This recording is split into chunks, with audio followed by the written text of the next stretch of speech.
Bismillahirrahmanirrahim. Assalamualaikum warahmatullahi wabarakatuh. Innal hamdalillah nahmaduhu wa nasta'inuhu wa nastaghfiruh wa na'udzu billahi min shururi anfusina wa min sayyiati a'malina. May yahdihillahu fala mudilla lahu wa may yudlil fala hadiya lahu. Asyhadu an la ilaha illallah wahdahu la syarika lahu wa asyhadu anna Muhammadan abduhu wa rasuluh. Amma ba'd.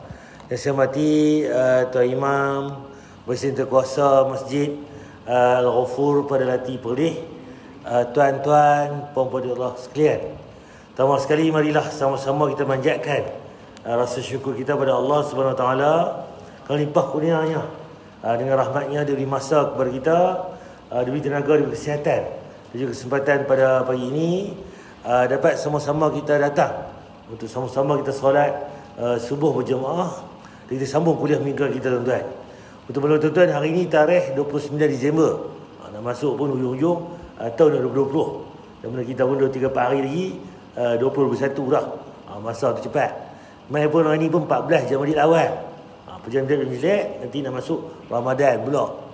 Ayah haji, ayah puasa, ayah haji, tukar tahun baru pula. Masa ni cepat. Hari tu je bulan 3 itu PKP. Ni pula nak habis dah. Nak masuk lagi 3 bulan lagi. Nak masuk pula cukup setahun kita PKP ni, tuan. Jadi tu masanya cepat. Cuma tuan, tajuk kita ni berkaitan dengan bab fiqh anaya zalim. Tajuk tentang zalim ni, apa dia zalim ni? Apakah pecahan-pecahan tentang zalim? Kita bincanglah pada hari itu. Cuma pada hari ini kita akan masuk zalim ni ada banyak. Tajuk ini berkaitan dengan dosa memakan harta anak yatim dengan zalim. Cerita dia, ada setengah orang ni, kalau dia tu tak mau bagi sedekah anak yatim, gagah lagi lah, kedekut. Tapi dah lah tak bagi sedekah anak yatim, dia balas ke atas pula. Nampak macam mana cerita dia? Ini cerita dia, tak bagi satu cerita, kedekut. Tapi ini cerita dia, dia makan pula duit anak yatim, harta anak yatim. Jadi macam manakah ancaman? Apakah azab dan sebagainya yang Allah larang tentang kita makan harta anak yatim? Kita tengok sekali apa cerita dia. Sebelum saya nak pergi ke tajuk itu, kita akan tengok sikit anak yatim ni macam mana. Siapa anak yatim? Yang kita faham lah ni, anak yatim ni kan, tak ada ayah, kan, tak ada mak, anak yatim. Itu kalau Islam tu yang diterangkan dalam ayat Quran tu disebut kan, anak yatim ni kan, ulama pun bincang yang mana dia kehilangan ayah. Ayah tak ada kan, disebut yatim. Kalau mak tak ada, tuan, dia kalau Arab ni, dia tak ada masalah, dia tak sebut yatim, kan. Kita ni kalau mak tak ada pun yatim juga, yatim piatu kalau dulu tak ada. Sebab kalau dalam dia punya diskusi ulama-ulama ni, kalau ayah tak ada, mak ada. Jadi itu yatim. Sebab apa? Nak cari makanan, minum sebagainya tak ada.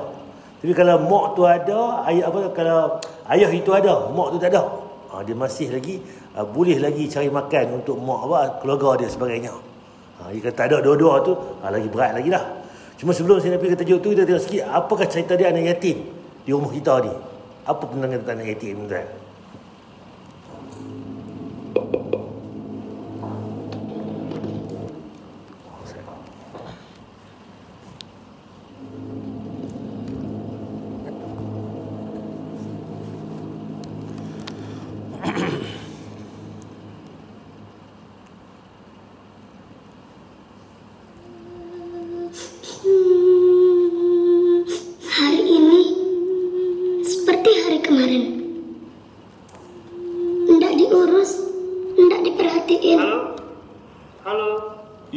Iya Pak, Kamu lagi di mana? Mama selalu sibuk sama yang lain. Aku punya sesuatu buat Papa nih. Aku enggak pernah dipeduliin. Papa, aku punya sesuatu nih. Lihatin dong, Pak. Halo. Apalagi Papa. Lagi arisan lagi. Halo. Enggak pernah mau ngurusin. Apaan sih ini ya? Halo. Ya, Papa. Mama sama Papa udah nggak sayang lagi sama aku. Papa kok pergi sih? Papa. Semoga putra-putri kita bukan anak yatim korban kesibukan kita. Seorang penyair berkata, Bukanlah anak yatim adalah anak yang kedua orang tuanya telah tiada dan meninggalkannya dalam keadaan hina. Akan tetapi, anak yatim adalah anak yang kau dapati ibunya tidak mempedulikannya atau ayahnya sibuk tidak mengurusnya. Okey, yang kita tahu lah ni, mak ayah meninggal, anak yatim lah. Tapi kalau tuan-tuan nak tunggu meninggal, ya betul lah, tuan anak yatim yang betul. Cuma berapa ramai zaman lah ni, mak ayah ni, yang mana anak-anak kat rumah ni, ramai anak yatim kan. Yatim piatu. Macam mana? Mak ayah ada, tapi macam tak ada. Ayah kerja tuan, kalau lah di Kuala Lumpur tuan, kalau kerja pukul 8 masuk tu, 6.30 keluar dah. 7 pun 6, pukul 5.30 tu bangkit siap dah. 6 tu jalan dah. Kelab kan. Balik rumah pula nanti, kalau pukul 5 tu keluar pejabat, sampai rumah jam sebenarnya, pukul 7, 8 malam pun sampai kan. Mai keluar kelab, balik kelab. Anak pun tak kenal ayah tuan. Tak kenal mak tuan. Pian tak mengasuh tuan. Contohnya. Jadi mak ayah dia apa? Tu, bibi sebenarnya, itulah mak ayah dia apa. Kalau ikut tu, mak ayah ada. Tapi, macam tak ada. Tadi ni. Jadi, sibuk sana. Kalau ikut cari tu, rezeki ni, macam-macam. Tak cukup kan? Nak satu sebagainya. Siang kerja, malam kerja lain lagi. Apa? Nak cari harta, nak cari sebagainya. Kita boleh tuan? Mana yang patut kita tekankan? Sebab apa tanggungjawab kita ni banyak tuan. Sebab kita ni yang pertama sekali, kita hidup di muka bumi ni untuk kita beribadah tuan. Itu yang pertama. Cuma kerja kita yang nak makan, minum apa sebagainya, nak hidup mesti nak kena makan, minum sebagainya, kita kerjalah sampingan. Tapi lah ni kerja tu nombor satu. Semayang tu buat-buat lah. Benda-benda ibadah ni hujung-hujung. Kalau dan kita buat terbalik. Sepatutnya semayang ke ibadah semua ni nombor satu. Hot lain tu main ke belakang. Tambah-tambah aja. Nak hidup, nak makan nasi sebungkus cukup tu kan. Bawa RM1, makan nasi sebungkus. Kenyang. Yang kata kenyang beli 2 bungkus RM2. Tapi tak, tak kena ni, kena apa? Kambing, capati kambing pula. Contohlah, orang makan RM1 kenyang lah. Bukan seperti kambing RM5. Lepas tu kena nasi kambing pula. Apa ni? RM15 pula seminggu. Contoh. Boleh makan masalah. Tapi nampak kata, kalau nak kata hidup makan ni, cukup sekadar asal tu. Tapi tak, kita ni, kita terlupa dah. Nak kena buat kerja macam-macam, nak cari duit, nak buat apa tu, beli ni sebagainya. Lupa kata nak dunia ni, sat saja. Akhirat itu selama-lamanya. Jadi tak salah kan, nak kerja-kerja lah. Carilah rezeki ni, jadi kaya. Kita boleh bayar zakat, keluar harta, infak. Tapi, jangan lupa ibadah. Itu kita nak tengok balik. Tuan-tuan boleh maintain istiqamah dua-dua ni, alhamdulillah. Takut-takutlah ni dunia tu lebih, akhirat tak tahu mana. Tapi lebih teruk lagi, dunia pun tak tahu mana, lekeh, akhirat lagi lekeh, lagi kacau. Jadi kita tak mau diluru kan. Okey, dosa memakan harta yatim dengan zalim. Apa cerita dia hari ini? Itu surah An-Nisa ayat 36. Beribadahlah kepada Allah dan janganlah kamu mempersekutukannya dengan sesuatu pun. Nampak? Pertama sekali, beribadah kepada Allah. Jangan sekutu dengan sesuatu apa pun. Beriman kepada Allah, kan? Letakkan Allah itu nombor satu. La ilaha illallah. Kita sembah Allah, bukan taut-taut lain. Benda-benda lain sebagai pendua atau ketiga sebagainya. Jadi sebenarnya Allah itu yang esa, yang satu. Dan berbuat baiklah kepada anak kedua ibu bapa. Allah kata pula, buat baik pada ibu bapa. Pertama kepada Allah, hanya Allah saja. Kedua, mak ayah kita. Kaum kerabat, adik-beradik kita ni. Tuan-tuan nak tolong adik-beradik kita dulu. Kita dulu, anak kita, isteri kita dan kaum kerabat kita. Baru tengok jiran kita, saudara mara kita, jiran kampung kita, negeri kita. Ni dah ada orang susah ni, tu dia nampak jauh orang hia. Mana? Palestin, mana? Syria. Bagus tolong. Tapi adik-beradik tepi rumah, jiran tetangga kita ni, sepupu sepapat kita buat lega, buat tak tahu. Jadi tuan, kena kaum kerabat kita dulu. Dan Allah kata pula anak yatim. Nampak dia guru dia. Tengok anak yatim, ambil bak, ambil cakna. Kita buat tak tahu. Kita perasan balik. Masjid tuan-tuan ni pun semua masjid. Tabur masjid, tabur anak yatim. Ada tabur anak yatim. Tuan. Sebab apa? Kita sayang anak yatim, kita pelihara anak yatim. Kemudian orang-orang miskin. Nampak asnaf, orang miskin, orang susah. Kena tengok juga. Kemudian Allah kata lagi, tetangga yang dekat, tetangga yang jauh. Jiran kita ni. Duduk tepi rumah kita, satu taman kita, walaupun tak sama lorong, leleh lorong pun, jiran kita juga ambil bab. Dan teman sejawat, ni kerja-kerja kita kan. Ibnu Sabil, ni sama jugalah. Dan juga hamba sahaya kalau kita ada. Sesungguhnya Allah tidak menyukai orang-orang yang sombong dan membangga-banggakan diri. Nampak? Jadi Allah bagilah pertama hak dia dulu, beribadah pada Allah. Kemudian mak ayah kita. Ketiga, kaum kerabat kita. Anak yatim ni termasuk kan. Mai orang miskin, tetangga kita, jiran dekat jauh kan. Betul termasuk kerja kita dan juga kan Ibnu Sabil dan sama saya. Jadi anak yatim ni termasuk yang mana kita nak bincang ni. Okey, apakah lagi yang lain lagi? Perintah berbuat baik kepada anak yatim. Pertama sekali surah An-Insan ayat yang ke-8, surah yang 76. Di antara ajaran Islam yang agung adalah perintah untuk berbuat baik kepada anak yatim. Sebagaimana Allah Azza wa Jalla dalam ayat yang kita sebut tadi, anak yatim adalah anak yang belum baligh dan kematian oleh bapaknya. Nampak? Kalau bincang kan, siapa anak yatim ni? Dia ni belum baligh. Kalau umur lepas tu baligh dah, dia kata anak yatim ni. Anak yatim dah, anak yatim berapa? 35 tahun dah, 40 dah. Tu bukan anak yatim. Tu anak mak, anak ayah. Dah mak tak ada, ayah tak ada. Dah tua-tua pun memanglah kita ni tak ada mak ayah. Kita tak nama anak yatim. Anak yatim ni apa dia? Yang belum baligh. Kalau kita Melayu kita ni, kan, kalau kita ni laki ni kalau ikut ni 13, 12. 12, 13, 14 tu, dia main baligh tu, main ke atas tu tak baligh dah apa? Dah baligh dah. Perempuan ni mungkin baligh awal. Darjah 6 tu baligh dah contoh. Cuma dia tengok balik, yang mana yang kita Islam apa, yang Malaysia kita ni, dia ambil 18 tahun dah, lebih kurang. 17 tu, 18 dah besar tu, bukan dah. Sekolah lagi, dah masih. Cuma ni bincang lah. Kita tengok lah. Tapi penanda arah yang betul dia, belum baligh. Dan siapa mati? Ayah dia. Kalau mak meninggal, ayah dia lagi, dia tak nama yatim dah. Itu dalam segi Islam. Sebab apa? Dia nak bantu. Kalau ayah ada, kan, dia boleh sara lagi anak ni sebagainya. Kalau ayah tak ada, tinggal mak saja, dia payah. Nak cari makan ke apa sebagainya, itu yang jadi anak yatim. Cuma kita di Malaysia kita ni, yatim, dikira kan, yatim piatu sebenarnya, mak tak ada apa, dikira yatim juga. Walaupun ayah ada, contoh. Itu sebagai apa? Tu dia punya, apa tu, di sekitar uruf lah, masyarakat tu. Tapi yang betulnya, ayah tu dah tak ada. Allah Azza wa Jalla memuji al-abrar, orang-orang yang berbakti kepada Allah kerana sifat-sifat mereka yang utama. Salah satunya adalah memberi makan kepada anak yatim.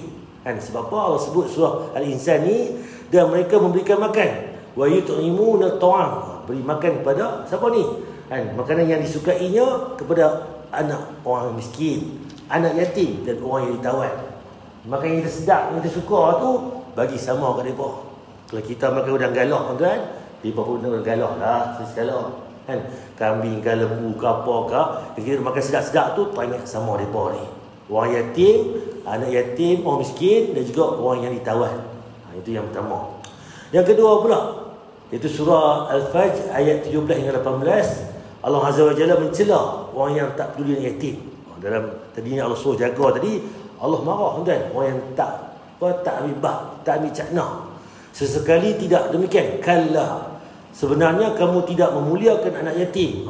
Bal la tukrimunal yatim.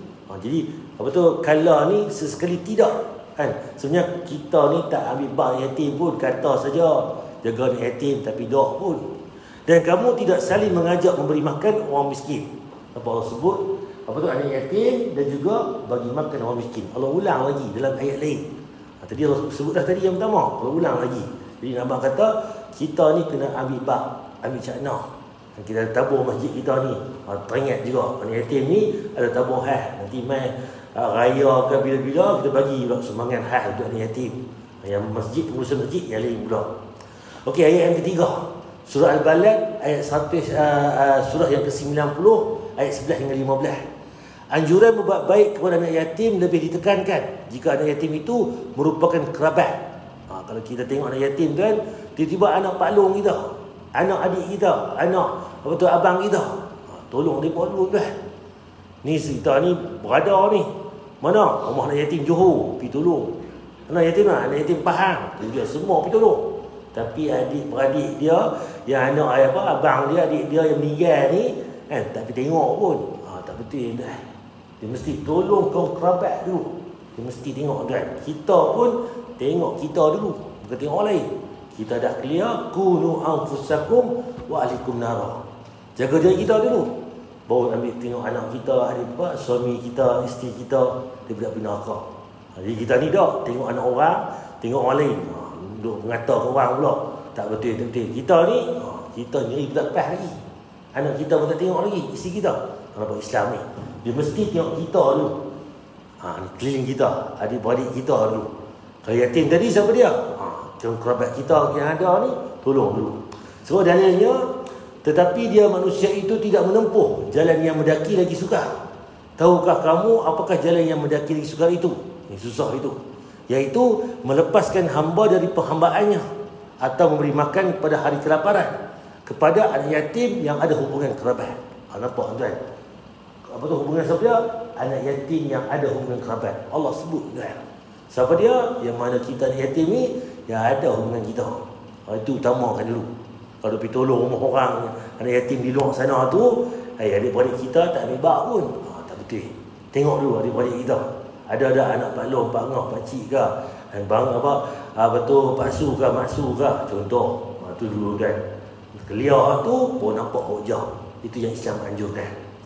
Okey, yang seterusnya. Rasulullah SAW juga memberitakan bahawa orang yang mencukupi keperluan anak yatim akan masuk syurga dekat dengan Nabi. Dari satu dalil, siapa yang jaga anak yatim ni, apa dia? Duduk dekat dengan Nabi tuan. Iaitu dia dari Sahal bin Sa'ad dari Nabi SAW. Beliau bersabda, saya dan orang yang mencukupi anak yatim, orang yang jaga anak yatim, orang yang riba, orang yang bagi makan, orang yang pelihara, orang yang jaga, dalam syurga seperti ini. Nabi tunjuk. Beliau mensyaratkan jari, dua jari. Jari telunjuk dan jari tengah. Nampak tuan? Jari ni dua ni dekat. Nabi dengan orang yang jaga anak yatim ni dekat tuan. Pertama tu tuan, dia masuk syurga. Yang kedua pula, duduk dalam syurga dekat dengan Nabi. Nampak tuan? Kita mungkin masuk syurga tuan. Seronok dah masuk syurga. Tapi tak tentu lagi dekat dengan Nabi ke tak. Yang orang yang jaga anak yatim ni, pertama sekali dia masuk syurga. Kedua duduk dekat Nabi. Bayangkan tuan. Sebab kan kalau kita ada kemampuan, kita ambil labah. Kalau tak ada duit nak derma ke apa ke, macam mana cara kita bagi tenaga, bagi sumbangan apa ke, berfikiran ke, dia macam mana nak bagi waktu membantu mereka. Dan kalau kita ada duit, bagi cara duit. Kalau kita ada tenaga yang boleh buat rumah ke apa, bangunan ke, kita ada tenaga tukang ke apa ke, jadi guna masing-masing. Jadi masing-masing ambil bah. Jadi kalau kita buat begitu tuan, Nabi kata apa? Saya dan orang yang mencukupi anak yatim dalam syurga macam ni tuan. Dua jari apa tuan. Jadi nampak kata betapa hebatnya siapa yang ambil cana anak yatim. Jadi kita tengok dulu tuan. Kita lah ni ambil bak dah. Dan tengok apa? Ambil tahu dah. Tolong dah dan sebagainya. Surah hadis Al-Bukhari. Okey, yang kedua tuan. Sedikit. Doa anak yatim ni mustajab tuan. Sebab dia dah tak ada ayah kan. Tak ada mak contohnya, dua-dua tak ada pula. Jadi kalau dia berdoa ni mustajab dah. Dan apa cerita dia? Bila kata lagu tu, apa dalil kata? Kalau ada, apa dia pula? Kita kena rujuk balik. Qala Allah, qala Rasul. Donasi dakwah. Apakah doa anak yatim mustajab? Ada beberapa orang yang doanya diijabahi oleh Allah.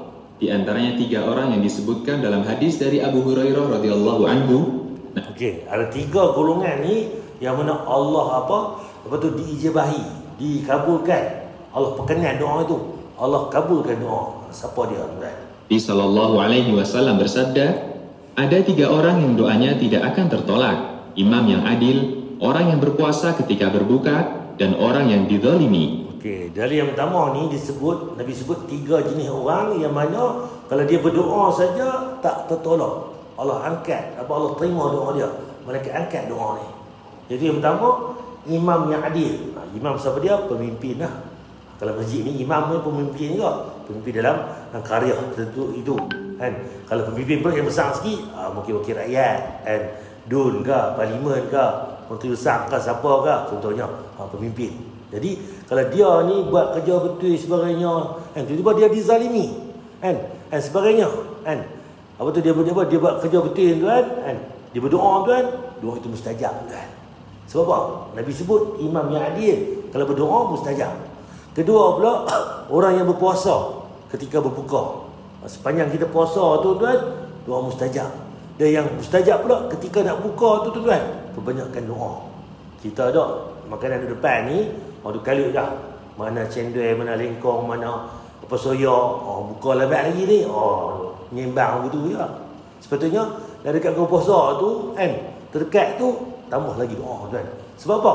Orang yang berpuasa ketika berbuka, doa dia mustajab tuan. Ketika sahur pun ada dalil sebut mustajab juga berdoa. Yang ketiga ni, orang yang dizalimi. Kita perkenal kawan kita, kita buat lebih kurang, kan kita buat tahana sebenarnya bahasa pada kita ni. Kan? Jadi kalau dia berdoa, mustajab doa dia. Jadi kena berhati-hati, jangan menzalimi orang. Ni dalil yang pertama. Yang dizalimi diangkat oleh Allah ke atas awan. Pintu-pintu langit dibuka untuk menyambutnya, dan Allah Ta'ala berfirman, doa tadi ni diangkat ke langit tuan. Ada Allah berfirman, Allah kata apa? demi keagunganku, sungguh aku akan menolongmu meskipun berselang beberapa waktu.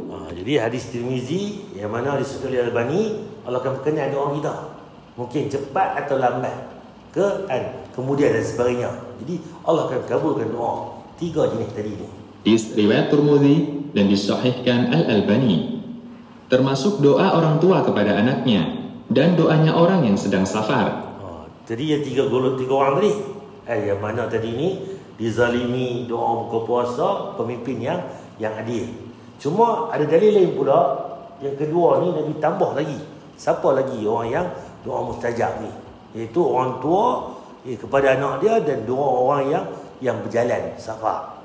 Dalam hadis dari Abu Hurairah radhiyallahu anhu, Nabi sallallahu alaihi wasallam bersabda, ada 3 doa yang mustajab dan tidak diragukan mustajabnya, yaitu doanya orang yang didolimi, doanya musafir, dan doa orang tua kepada anaknya. Hadis riwayat Ahmad dan dihasankan Syu'aib Al-Arnaud. Walaupun dia dihasankan, dia tak sahih macam yang awal tadi, tapi dia kuat dengan yang sahih tadi. Yang utama tadi, kita balik, itu di sini sebut pemimpin yang orang yang dizalimi. Orang yang dizalimi ni, nampak lebih ulang lagi. Orang yang musafir, terutama musafir tuan-tuan, doa mustajab. Pergi jalan mana-mana ke, cuti lah ni, main hujung tahun, sebagainya, doa yang mustajab. Dan juga doa orang tua kepada anaknya. Kalau kita ni orang tua, anak apa nak perisa ke, nak minta apa ke sebagainya, kita tolong doa. Sebab apa? Allah akan tambah lagi, Allah akan kabulkan doa kita. Jadi anak dengan mak ni, mak ayah ni doa pada mak anak ni, mustajab doa. Tak perlu nak suruh orang lain doa, kita ni doa. Itu pun dah mustajab dah. Sebab apa? Dia masuk dalam longkang ataupun dalil yang mana kata mak ayah doa pada anak mustajab. Musafir dan doa orang tua kepada anaknya. Hadis riwayat Ahmad dan dihasankan Syu'aib Al-Arnaud. Kita musafir pergi kan, kita pergi jalan mata-mata, pergi Kenduri ke, pergi Johor ke, pergi mana ke, sambil jalan tu jauh tu berdoa. Saya baru ni tuan, baru balik malam ni, pukul 7 malam, 4 hari keluar Perlis, pergi Cameron Highland, pergi tengok orang kampung orang asli, patah balik Kuala Lipih, pergi Dabung, pergi Jeli balik. Malam tuan, 4 hari 4 malam. Tuan. Sepanjang jalan tuan, Allah bagi rezeki tuan. Pergi ke ke Kuala Lipih tu berminyak. Naik motor kan, pergi convoy kawan-kawan lah. Tu Ustaz, kereta depan, mari adik, berminyak ni. Saya minyak lebih ni. Dia buh kereta dia, kita pun buh motor kita. Tuan, berapa ringgit bang? Tak apalah. Apa tu lebih, abang belanja lah. Murah rezeki kan. Kita buat kan. Kita siapa nak kenal. Kalau kita duduk sama kita pun, jom aku belanja hang minyak tu. 1 tong motor. Kenal 10 tahun, 20 tahun. Takkan nak ni. Puan terbiar, buh minyak kata kawan kita, motor kita, pelik jadi. Tapi ni tak kenal mana tuan. Tapi Allah bagi buh minyak tuan. Free. Siapa nak bagi tuan? RM5. Jadilah tuan. Nampak kata, Allah dah tutup rezeki. Kita zikir ke, kita apa tu. Sebab Allah kata, istighfar. Sepanjang je ni, banyak ke istighfar, Allah bagi rezeki. Murah rezeki. Murah tuan. Dia macam tuan. Kita nampak Allah bagi. Kita buat tuan. Amal apa yang baik kita tahu ni. Apakah doa anak yatim juga mustajab? Kami tidak menjumpai adanya dalil yang menyebutkan bahwa doa anak yatim mustajab. Yang ada adalah larangan untuk mendolimi atau menghardik anak yatim. Jadi cerita dia kalau tanya balik, kalau anak yatim ni berdoa mustajab tak? Tak jumpa satu dalil pun anak yatim ni doa dia mustajab. Sama saja dengan orang lain. Kita, dia, siapa-siapa ke, kalau berdoa Allah akan kabulkan. Kalau dia ni anak yatim, Allah bagi tambahan untuk dia ni spesial, Allah mustajab. Doa juga sama kan. Cuma tak lagi apakah kelebihan mereka ni? Karena mereka orang yang lemah, ayahnya telah meninggal, sehingga tidak ada lelaki dewasa yang akan membelanya. Kalau mereka ni tiba-tiba kita perkena mereka, kita buat lebih kurang, kita menzalimi mereka, tentu baru doa dia mustajab. Sebab apa? Dia tadi tergolong tadi orang yang dizalimi. Nampak tuan? Sebab dia tak ada mak ayah, tuan. Kita buat lebih kurang dengan dia pula dan sebagainya, dia doa saja, baru mustajab. Sebab apa? Dia dizalimi. Kalau sekadar biasa ni sama dengan orang lain, sama je tuan. Kita faham apakah kelebihan dan sebagainya. Allah Subhanahu wa taala berfirman, "Adapun anak yatim, janganlah kalian menghardiknya."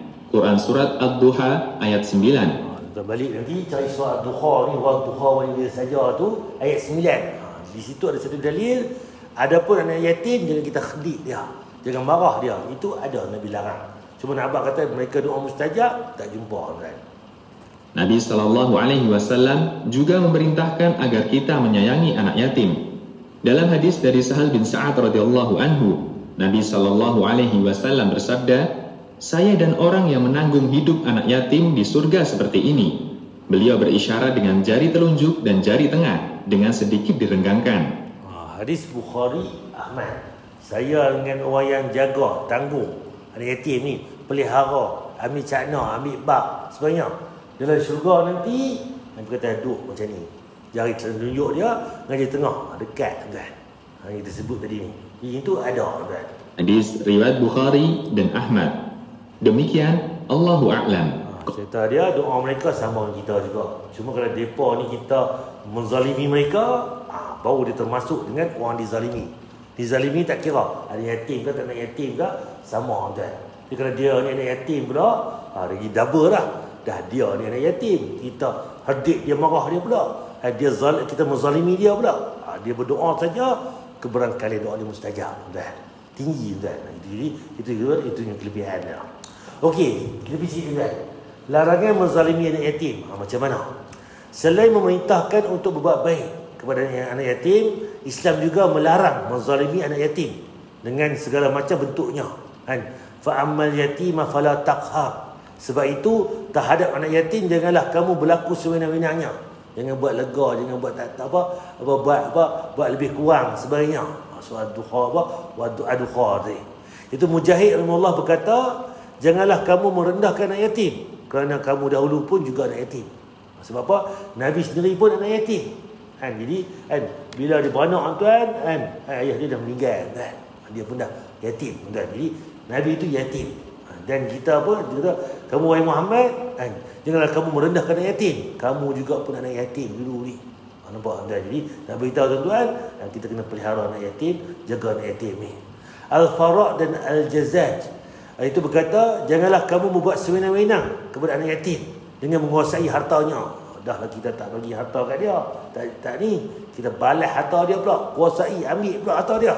Lalu kamu merampas haknya kerana kelemahannya. Dah dia anak yatim, masih budak lagi, baru 7 tahun, baru 6 tahun, baru 8 tahun, 10 tahun, tak tahu mana-mana lagi. Kita jangan sebagai waris dia, sebagai ni kan, kita ambil atau urus, kita makan pula, kita rembak ke atas. Jangan. Demikianlah bangsa Arab dahulu berbuat terhadap anak-anak yatim. Jadi orang Arab dulu ni, jahiliah dulu ni, mereka duk bantai, duk ambil harta anak yatim ni. Jadi, mereka mengambil harta anak yatim dan hak-hak mereka. Itu berlaku kan. Kita tak mau tiru Arab-Arab jahiliah ni. Yang mana mereka ni memang mereka makan harta anak yatim. Perbuatan sewenang-wenangnya kepada anak yatim menunjukkan pelakunya tidak memiliki iman. Tak ada iman. Dan keimanan terhadap hari pembalasan. Jadi dia tak percaya pun hari kiamat nanti. Dan buktinya Allah Azza wa Jalla berfirman, A'udzu minasyaitonir rajim, ara'aital ladzi yukazzibu bid-din fazalikal ladzi yad'ul yatim wa la yahuddu 'ala ta'amil miskin. Tahukah kamu orang yang mendustakan agama? Siapa yang dusta agama ni? Itulah orang yang menghadik anak yatim, marah anak yatim, kan? Apa tu, maki anak yatim, kan? Sebagainya.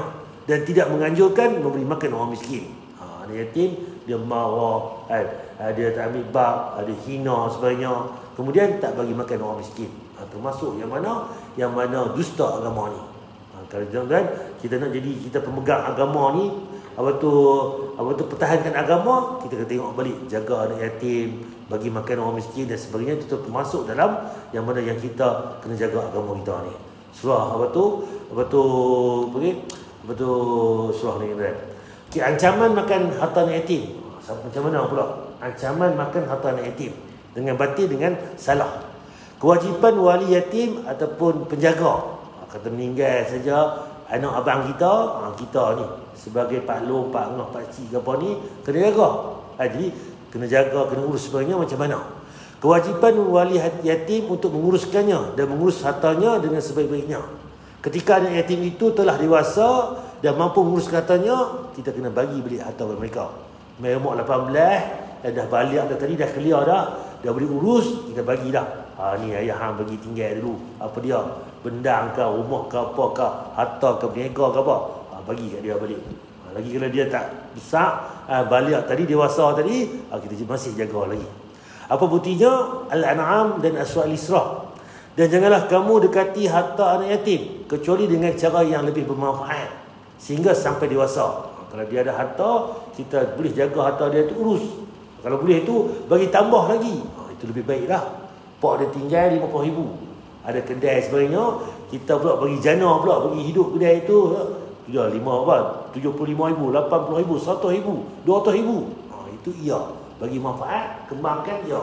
Ni bagi tinggal 50,000, kau tinggal 5,000 ya. Tak betul dah. Sebab apa? Kita makan pula terembah. Jadi kena buat hati-hati. Sebab apa? Kita tengok balik macam mana kita mengurus harta anak yatim ni. Syekh Abdul Rahman bin Nasir As-Sa'di rahimahullah berkata, dan janganlah kamu dekati harta anak yatim dengan memakan atau menukarnya dengan bentuk yang menguntungkan kamu. Untung ke dia, kita kan? Tak boleh. Kita ni mengurus untung untuk depa tu. Kan? Atau mengambil dengan tanpa sebab. Ambil ke atas pula. Kecuali dengan cara yang menyebabkan harta mereka menjadi baik. Ada sikit salur tanah ni, pokok getah ke apa ke, kita buat tolong toreh apa semua urus-urus ni, boleh beli pula tanah lain pula, beli lain pula. Itu bagus lah untuk bagi dia, kembangkan harta dia. Itu betul. Ni ada selur tadi, duk kilat, duk jual pula setengah halur. Itu tak betul kan. Tengok balik. Atau mengambil dengan tanpa sebab. Ambil dengan tanpa sebab. Kan? Kalau kita ada urus sebagainya ni, kos sebagainya tu tak apalah. Sebagainya ni tak. Kita pergi balas buat atas. Jangan. Kecuali dengan cara yang menyebabkan harta mereka menjadi baik dan mereka akan mendapat manfaatnya. Ini menunjukkan tidak boleh mendekati atau mengurus harta yatim dengan rugi mereka atau bentuk yang tidak membahayakan tetapi juga tidak membawa kebaikan. Kita tengok Timur Tara.